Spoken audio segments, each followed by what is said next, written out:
Welcome back, people, to Northside LDN, and today we've got my new show, Arsenal Transfer Rumours. I'm going to be doing this every single Monday.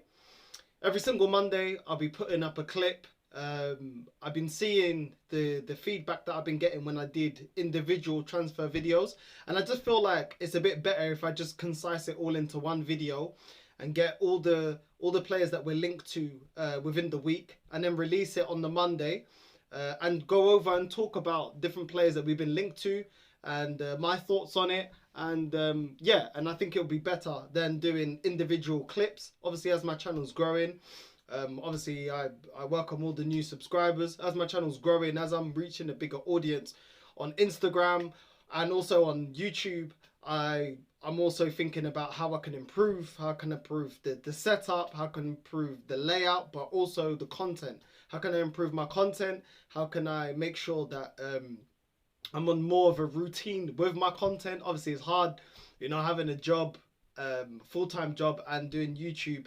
It's something that I'm still learning to balance, but if you bear with me, you know what I mean, we'll get there. So yeah, so welcome to Arsenal Transfer Rumours, where we go over players that we're looking to sign, players linked to us, and players that were showing interest, and everything to do with, you know, our transfer rumours going around. So without further ado, let's get into the first headline. We've got today Arsenal being linked with Ndika. Once again, we're getting linked with Ndika. He's somebody that's come up a lot, and it's saying here Arsenal are leading the chase to sign even Ndika this summer, claiming that the defenders' representatives have already been contacted by the club. It said in the winter transfer window, Skoda and Musafi, Socrates both left the club, while David Luiz's contract expires at the end of the season. It's also said that Callum Chambers is set to leave the club in the summer. Under these circumstances, the Gunners are expected to attempt to bolster their defensive lines ahead of Mikel Arteta's full season in charge. Frankfurt centre-back has a contract in Germany until 2023, so his club will not be in a hurry to sell, even though the financial lure for both the club and the player could be too good to resist if the English club decide to make a move. So yeah, so we've been linked to a move for Ndika. The 21-year-old is yet to reach his peak. He has a decade of football to offer if his trajectory continues on his expected path.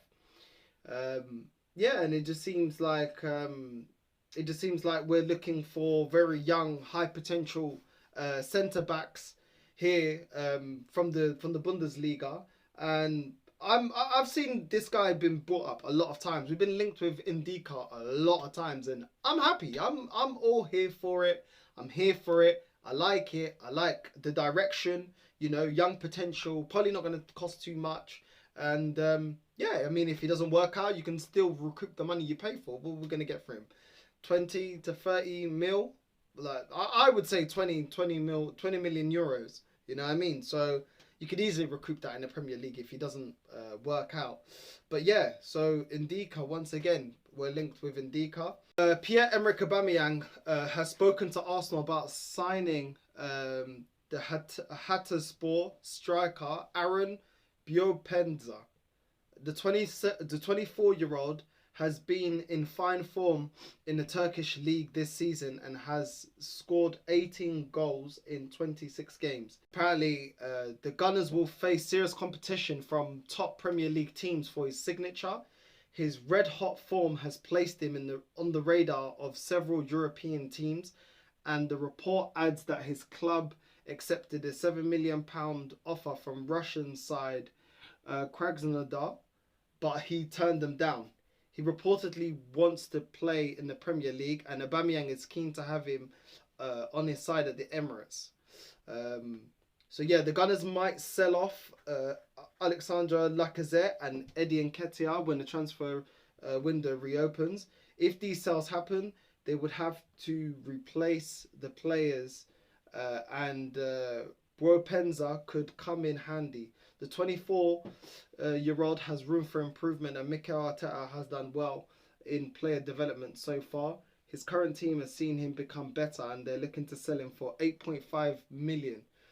Well, it's not a big transfer fee, and yeah, I mean, at the end of the day, he's a fellow Gabonese player, a teammate of Aubameyang. 8.5 million isn't really, killing or breaking the bank. So really, I look at this and I think, why not? We couldn't really do any worse. For 8.5 million, not really a player that was on my radar, but once again, it's not really breaking the bank, and it doesn't seem that bad. So, I mean, why not? Why not?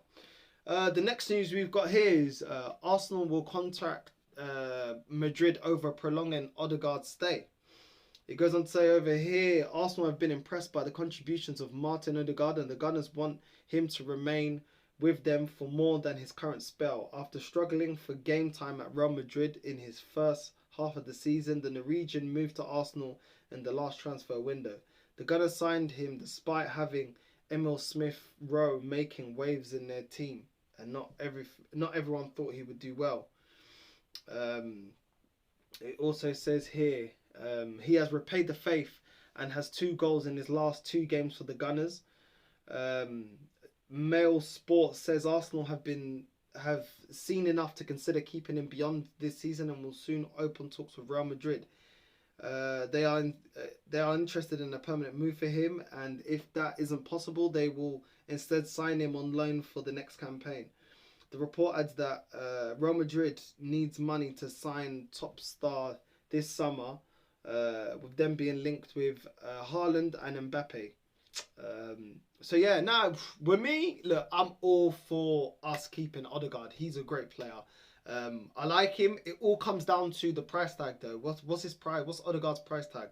How much do they want for him? How much would they give him to us for? Do you know what I mean? It's all of that comes into play. I mean, what do they want? If they're gonna price him at 50 mil, nah, I would rather not take him. If they go to us for 30, then I would consider it. I think 30 mil is not a bad shout for such a young player with high potential, and do you know what I mean? I don't want to overpay. But that's my thoughts on the Odegaard. So let's see where this one leads to. The next one is, it says, no, not at all. Arsenal fans will love what Guendouzi has to say. So it comes here. Matteo Guendouzi hasn't given up on having a career at Arsenal, even though he fell out with Mikel Arteta when he was at the club. The Frenchman is currently on loan at Hertha Berlin, where he has rediscovered some of his best form. His performance in Germany has caught the attention of some teams, and Arsenal will also have watched him do better.